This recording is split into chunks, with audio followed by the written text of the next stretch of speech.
Hi, I'm Eric, and this is Listen to Sleep.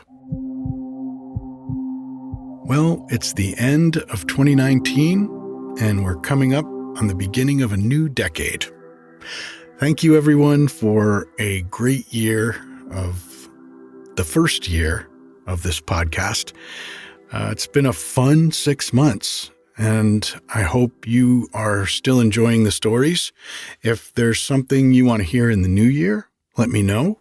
Eric@listentosleep.com is my email, or you can Twitter or Instagram message me. Those are both @listentosleep.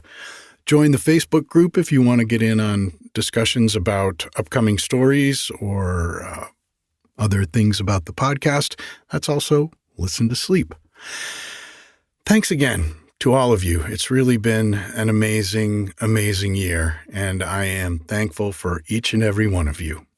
It's a real privilege and a lot of fun to be able to do this. This week's story is a good one for the end of one year and the beginning of another. It's another Hans Christian Andersen story, and it is called The Mail Coach Passengers. It was bitterly cold.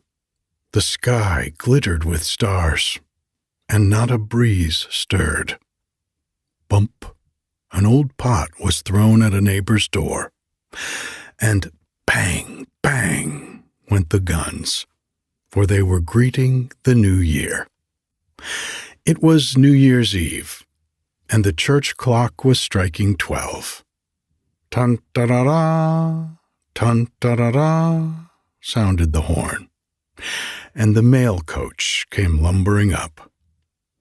The clumsy vehicle stopped at the gate of the town.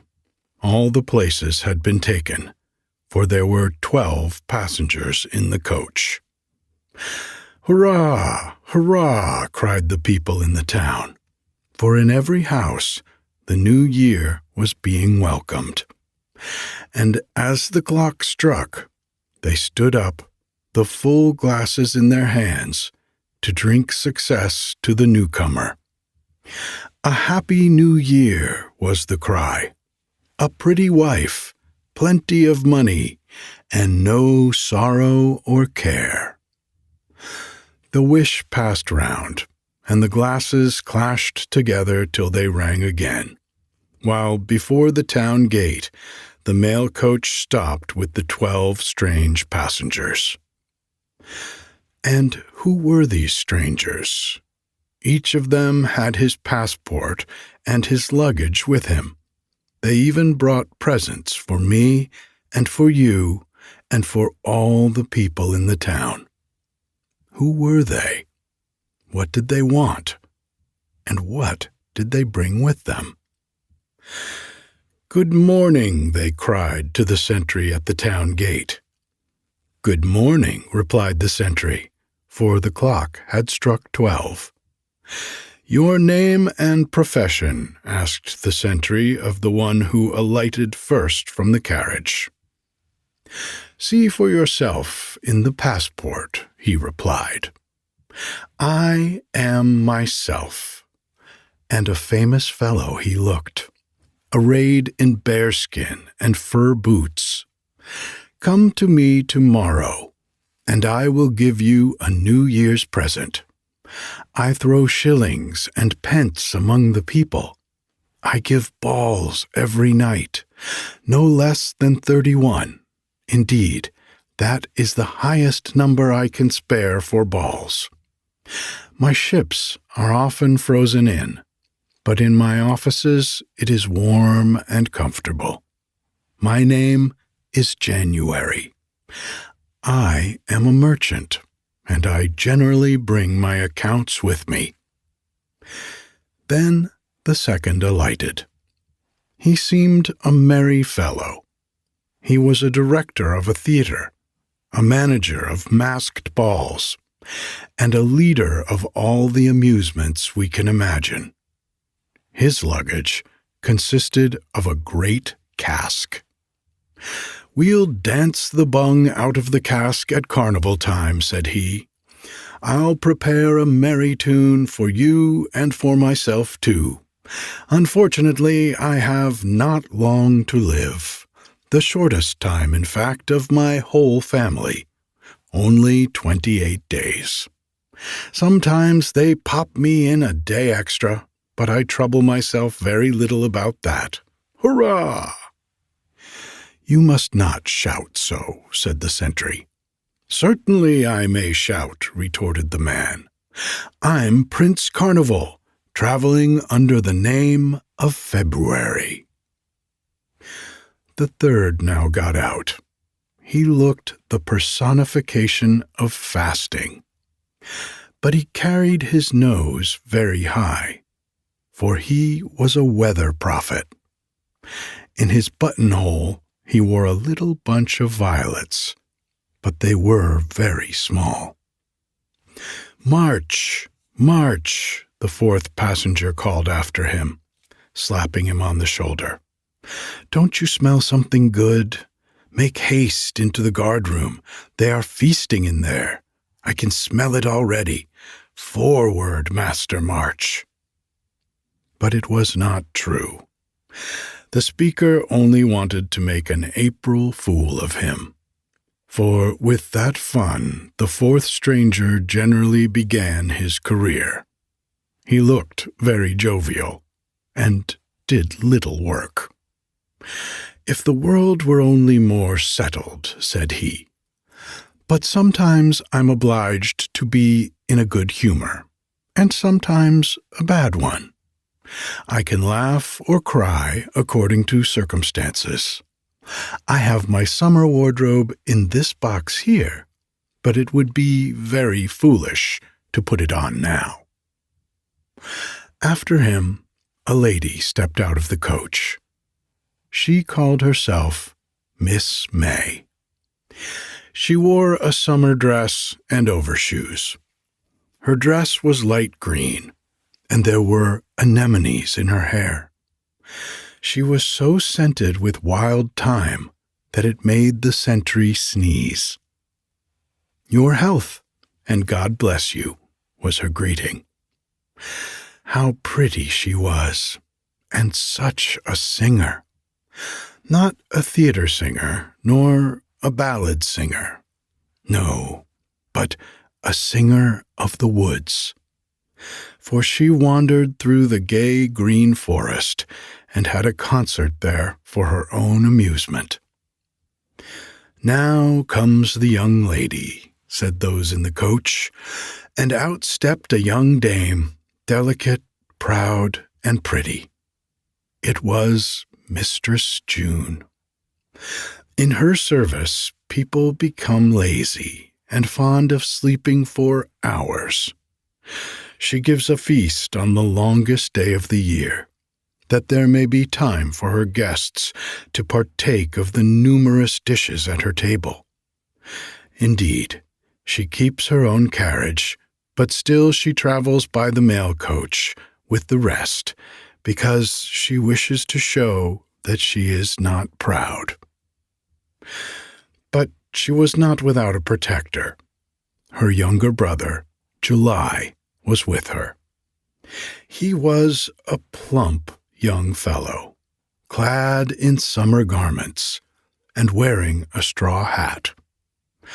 He had very little luggage, because it was so cumbersome in the great heat. He had, however, swimming trousers with him, which are nothing to carry. Then came the mother herself, Madame Auguste, a wholesale dealer in fruit, proprietress of a large number of fish ponds, and a land cultivator. She was fat and warm, yet she could use her hands well, and would herself carry out food to the laborers in the field.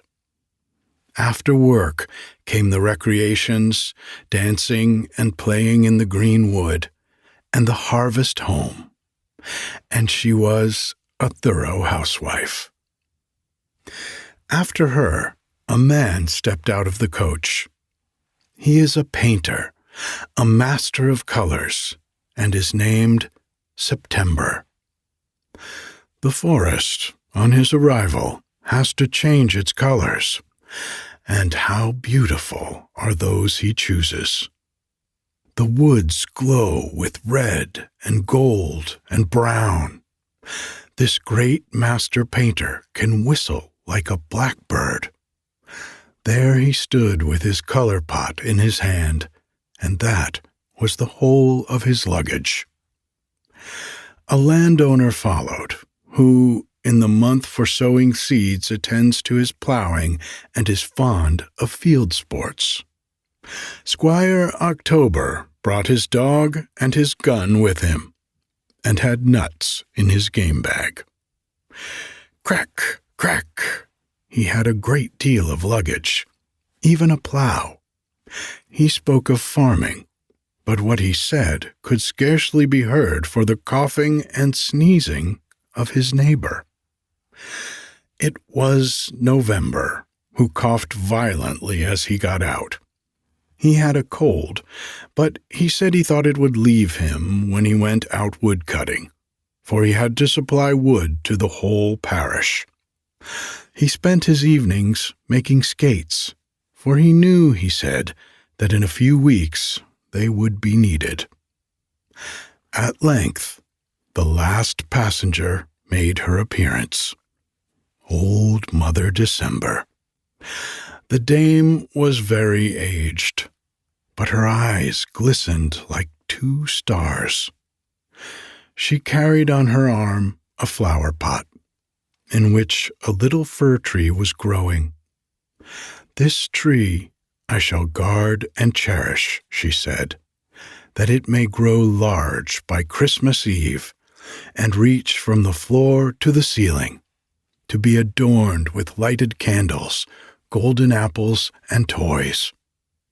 I shall sit by the fireplace and bring a storybook out of my pocket and read aloud to all the little children. Then the toys on the tree will become alive, and the little waxen angel at the top will spread out his wings of gold leaf and fly down from his green perch. He will kiss every child in the room, yes, and all the little children who stand out in the street, singing a carol about the Star of Bethlehem." "Well, now the coach may drive away," said the sentry. "We will keep all the 12 months here with us." "First, let the 12 come to me," said the captain on duty, "one after another. The passports I will keep here, each of them for 1 month. When that has passed, I shall write the behavior of each stranger on his passport. Mr. January, have the goodness to come here." And Mr. January stepped forward. "When a year has passed, I think I shall be able to tell you what the 12 passengers have brought to you, to me, and to all of us. Just now, I do not know, and probably even they do not know themselves, for we live in strange times."